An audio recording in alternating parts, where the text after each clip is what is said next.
So now let's go through a couple problems together to make sure we have this skill down. So for the problem on the left, the first thing I'm going to be doing is the distributive property because I see parentheses. So I get negative 20x is equal to 3 times negative 2 is negative 6 with the x. 3 times 14 is negative 42. From here, I draw my line down my equal sign. And I can solve it either way from here. But I notice that I only have numbers on the right, so I'm going to add my 6 x's to the left to make sure that it works. Man, I'm going to stop doing that eventually. So I added my 6 x's to the left. So from here I get negative 14x is equal to negative 42. If we divide both sides by negative 14, my x ends up being positive 3 because 3 times 14 is equal to 42. To check my answer, I'm going to do negative 20 times 3 because that's what my x is. And on the right side, I'm going to do 3 parentheses, negative 2 times 3 minus 14. And let's make sure they both equal each other.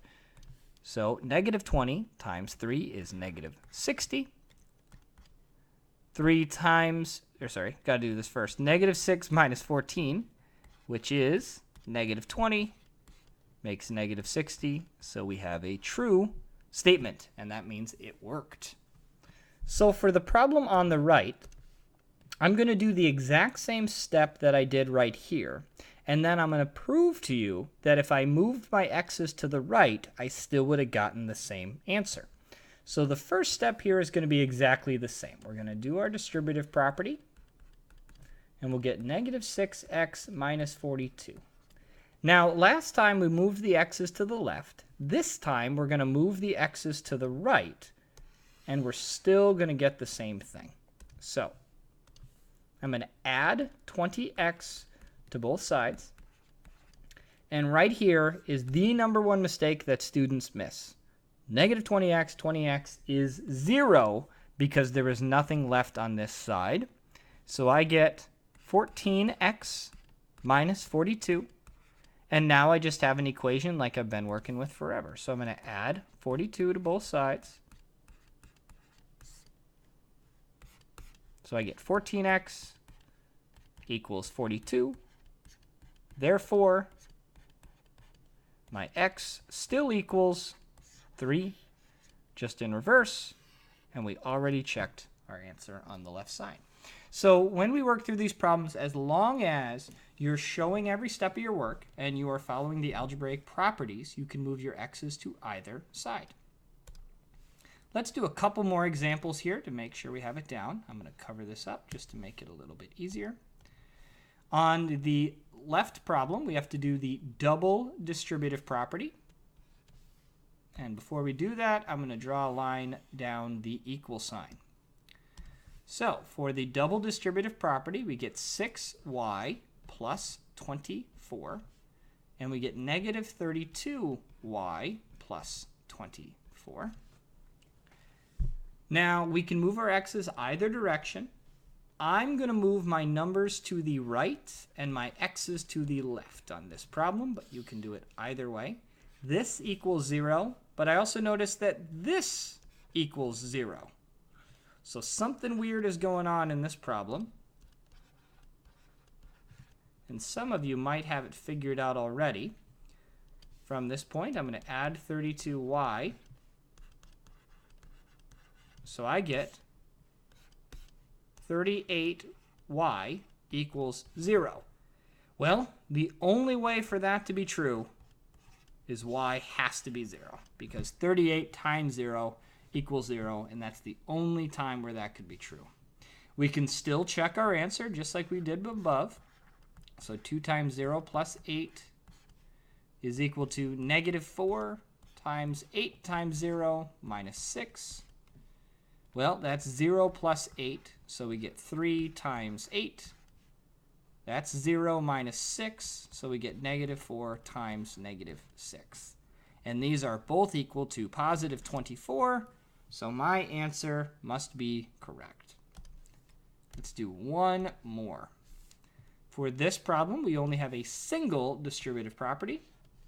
So I'm going to do 6c plus 2 equals negative 8c minus 40 for the distributive property. And I'm going to draw my line down the equal sign. Now this time, I'm going to move my x's to the right, and I'll move my numbers to the left. So I'm going to add 40 to both sides. So I get 42 with a 6c out front is equal to negative 8c. From here, I now have to subtract negative 6c from both sides, or add negative 6c to both sides. And I get 42 is equal to negative 14c. I divide both sides by negative 14. And I get negative 3 equals c. And once again, I'm going to have you check your own answer here to make sure we keep the video nice and short. So let's do one more problem. So once again, Mr. Schmidt and Braden are having a basketball shooting competition. Because Mr. Schmidt is still clearly superior, even though he lost last time, he is going to give Braden a 4-minute head start. This time, Mr. Schmidt makes 10 baskets a minute because he's really taking it seriously, but Braden still only makes 5 because he won last time.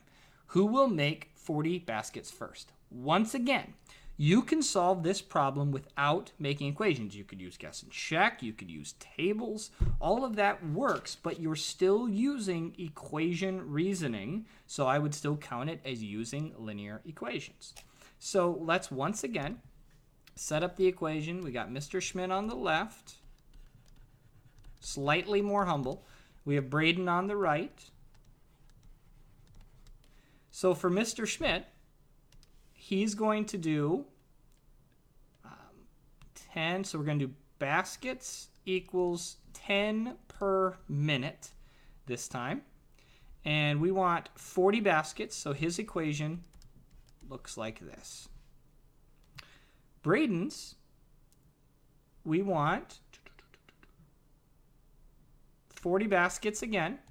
Then we want 5 per minute. But once again, he got a head start. This time he got a 4-minute head start, which means he made 20 baskets. So what that means is that m equals 4 over here. And that means we get 20 equals 5m. And m equals 4 over here. Therefore, they tie.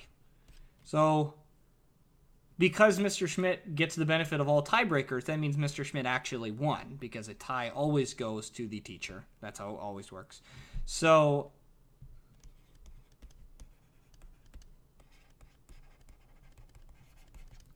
but even though this looks different than the problems we were doing before, it's using the same reasoning and the same thinking.